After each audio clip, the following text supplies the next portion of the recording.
Good morning, listeners. And once again, thank you for tuning in and lending us your ears. Today I'm going to talk to you about choice, because every day we make choices, and the choices we make have a profound impact on our day-to-day living. So it is worth looking at our choices and understanding why we make them and how to make better choices going forward. There's an unknown author that whose quote I love, and it says, "If you work hard at your job, you will make a living. But if you work hard on yourself, you'll make a fortune." And what exactly does that mean? Well, your life, dear listener, has always proceeded from the choices you have made. And those choices range from what to wear, what to eat, whether to exercise or not, who to marry, who to have as friends, the little ones, the big ones, and everything in between. All your choices impact your life, whether you are aware of it or not. All the choices are yours. They are no one else's. And Dr. Wayne Dyer writes in his book, Erroneous Zones, he writes, "It is very important that you understand that you are a choice-making individual." And he says, that is a difficult thing for people to get, because they are raised to believe, I can't help the way I feel, I can't help the way I am. No, you are the product of all the choices you have made up until this very moment. So what appears to be an insignificant choice over time have created your habits, and your habits have shaped your life, the good, the bad, and the ugly. We've talked about habits before, whether you are in the habit of watching too much TV, too much screen time, whether you are in the habit of procrastinating, whether you are in the habit of being short-tempered, whether you are in the habit of being too reactive. Those are choices you have made that have become habits, and they have shaped your life. And one day you wake up and you wonder why your life is not the way you'd would like to have it. You're overweight, your relationships are unsatisfactory, your job sucks, and you're just generally unhappy. And you ask yourself, how did I end up here?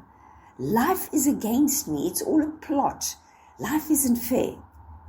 Yet, if you look closely at the choices you have made all along the journey, you will clearly understand the role you have played in creating this thing you call your life.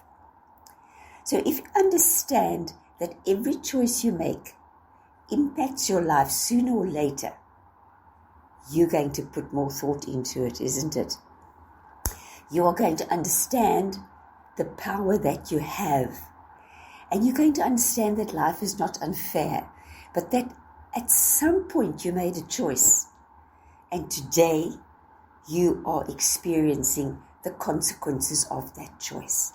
So whether your choice is to not have very high expectations of yourself or of the day, or whether your choice is to complain and moan and just generally be miserable, because that is a choice. Or whether your choice is to be, today I am going to do my very best at everything I do, not just the things I like, but at everything, so that excellence becomes a habit. The habits I've just mentioned, if you do it often enough, it becomes a habit. So excellence becomes a habit. If you make the choice that I am not going to be so reactive anymore, when my boss, my colleague, my children, my partner do or say something that I'm not enjoying, I'm not going to be so reactive. I'm going to step back. I am going to let them. Remember, we spoke about that. Let them be who they want to be. And I'm going to choose to be the best version of myself and to own that power which lies in the choices that I make. Because often we react too quickly, we lose our temper, we fly off the handle and we say things, and then we have to do crisis management afterwards. We have to pick up the pieces. We have to ask for forgiveness. We have to apologize. And sometimes those relationships are broken and respect is lost. And you know what? It is not somebody else's fault. It is your fault because of the choices you make. So everything you do today, whether it is to get up right now from behind your desk and go and get another cup of coffee, or to rather sit down and finish the task in front of you and then to go and get a cup of coffee, that is a choice you make.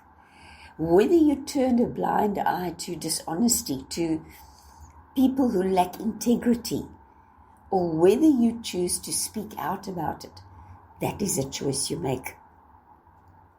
And somebody whose name I can never remember said, for evil to flourish, good people only have to do nothing. And how often do we choose to do nothing? Because I can't be bothered, it's too much trouble, I don't want to get involved. And by that, I'm not advocating that you need to put your nose into everybody's business. But I do advocate that if you see child abuse, animal abuse, dishonesty, to speak up and to make a point of doing the right thing at the right time. So our choices really do become the building blocks of our lives. And when we start choosing the best for ourselves, then we start living an authentic life. And you've heard the expression, to live an authentic life. Yes, then we start living an authentic life and we start being true to who we really are, because all of us at our core, we were born honest. We were born without judgment. We were born with a joy of life. Look at little toddlers that can just laugh and play with no compunction, no restrictions. They will giggle and shriek with joy till society conditions them to say, don't do that. Don't be yourself. You need to conform to what's happening around you. And if what's happening around you is good, then by all means. If you are blessed enough to be in a family and in an environment who value and have the personal values of honesty, integrity, accountability, then that is, of course, great to embrace that. But if you are being told to be less than who you are, to not tell the truth, to protect someone else or to protect yourself, to get away from the consequences of a poor choice you make, then that is yet another poor choice on top of a poor choice.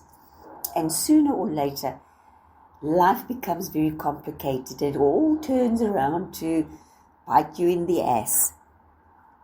So today I want to say to you, become aware of the choices you make. And as I say, from what it is you decide to eat, to do, to wear. Because we have an image. Again, you have an image, whether you like it or not. So your image could be one of an honest person with integrity who values him or herself. And that is reflected not in the choices we make, but how we conduct ourselves. Or you can have the reputation of someone who is slovenly, who doesn't care what they look like, who never really considers anyone else, but is very self-serving, etc., etc., who's always lying to get out of trouble, a pathological liar who lies to put themselves in a better light and get out of trouble all the time. Or whether you are going to choose to do the right, honorable thing so that you have the respect of everyone around you who can say, you know what, when Peter says that, you can take him at his word. And when Peter does that, you can know he did it with the best of intentions. Even if it doesn't turn out well, the intention behind it was honorable. When you look at your intentions and ask yourself, What is my intention for doing this or saying that? Am I doing that to be unkind, to be spiteful, to be nasty, to do someone else a harm? Then that's a choice you make. Where if you say, I'm going to do this because it would make someone else's life a little bit easier, a little bit more pleasant, and I can help someone, then that is a choice you make. And so remember, where your attention goes, your energy flows. And when your attention is on making the right choice, doing the right thing, then your energy is filled, your cup is filled, and you feel the joy of life. But if you're always ducking and diving and trying to get away with one or trying to get one over someone else, that is where your focus is. That's where your energy is. And it becomes draining and depleting. And you're forever looking over your shoulder and you're forever wondering, am I going to get caught out? And that is not a life that's fulfilling or that's pleasurable or that is worthy of who you are at your core.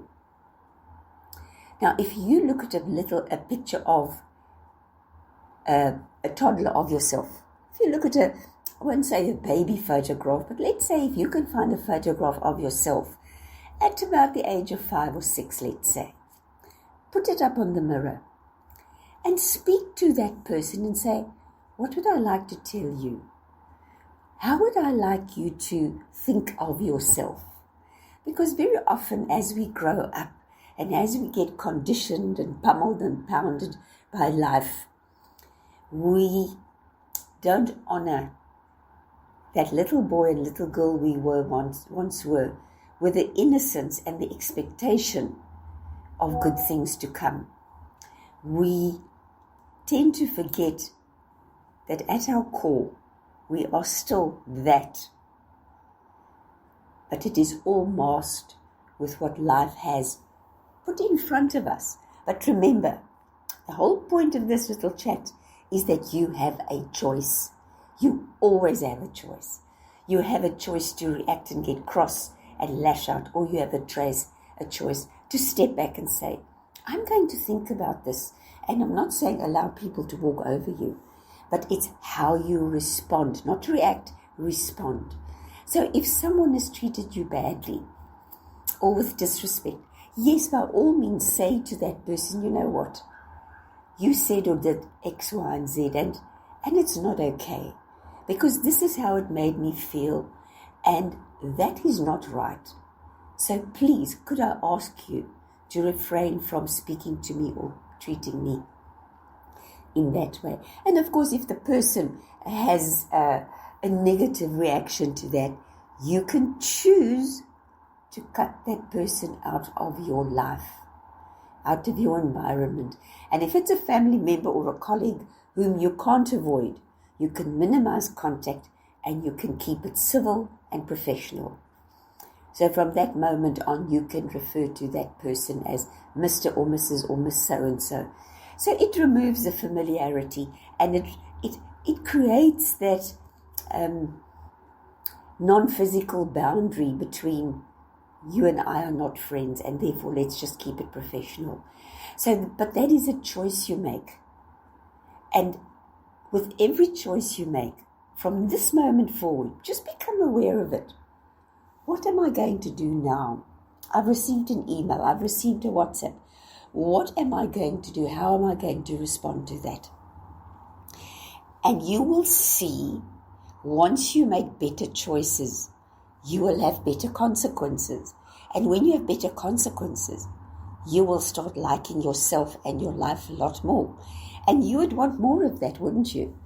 So it would become your new way of making sense of the world. It will become your new way of living an unconditional life. In other words, my choices are not conditioned upon what other people expect of me. Because as they say, knowing the truth is not enough. Because knowing the truth without living the truth is the same as not knowing the truth. So once you know the truth about the consequences of the choices you have made, and you have the choice to make new choices, you will see that life improves, and that people have respect for you, and that people trust you because they know you always speak honestly and openly, without insult, without disregard, without disrespect, just honestly. And don't give me victim stories, and don't make excuses, and no denying of, yes, but he made me do it, or she made me angry, or she. Just say, you know what, I reacted in a way that does not speak to who I am, that does not honor that little boy or that little girl of 5 or 6 years old. Will that child, if he or she looks at you now, be proud of who you have become and how you are conducting yourself? And so ask yourself those questions. Who am I? What kind of life do I want? What choices am I going to choose? That includes your attitude. My attitude should be one of appreciation, of expecting good things, of expecting the best of other people, because often people live up to our expectations of them. We've all heard people say, well, they never believe anything I say, so I might as well tell a plausible lie. So that person is living up to the expectations someone else has of them. And you need to change that. If that is the case, then make your life a happier one. Make your life authentic. Make your life easy by just being honest and having integrity and making the right choices. And the right choices don't always come easy, because for so long we've all made choices that we know aren't good for us and aren't really doing ourselves any favors, but we've done them for so long. So, why go to all the trouble of changing it? Well, indeed, why? And answer that question for yourself, because it is a personal journey. My why. Why do I want to do the right thing? Because it makes me feel good. And when I feel good, I am the best mom, the best wife, the best coach, the best friend, the best at everything. Because I feel good, and I know I'm always being true and honest about what I'm saying and doing. And my motivation is always pure. There's never any malice intended in my motivation. How someone else takes it, I cannot be responsible for. I can only be responsible for my motivation, my actions, my choices. So listeners, become aware of that. As from now, if your child has spilt the milk all over the breakfast table, you can choose whether to shout and scream and perform, or you can choose to say, never mind, it's only milk.